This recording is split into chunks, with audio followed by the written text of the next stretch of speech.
अस्सलामुअलैकुम। आप सब लोगों को सादा होम रेमेडीज में खुश आमदीद।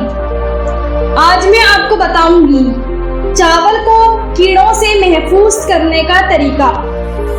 अगर आप मेरे चैनल पे नए हैं तो मेरे चैनल को सब्सक्राइब करें ताकि मेरी नई आने वाली वीडियो आपको मिल सके।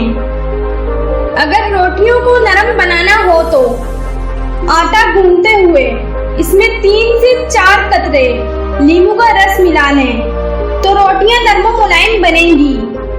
अगर चिप्स बनाने से पहले आलूओं को काटकर नमक मिले पानी में मिला दिया जाए तो इससे चिप्स खस्ता बनेगी। अगर फटी हुई एड़ियों पर 2 चम्मच ग्लिसरीन और 2 चम्मच नीम गर्म पानी मिलाकर लगाएं तो एड़ियां नरम मुलायम हो जाएंगी। अगर आलू जल्दी उबालने हो तो पानी में थोड़ी सी हल्दी डाल दें, इससे आलू जल्दी उबल जाएंगे।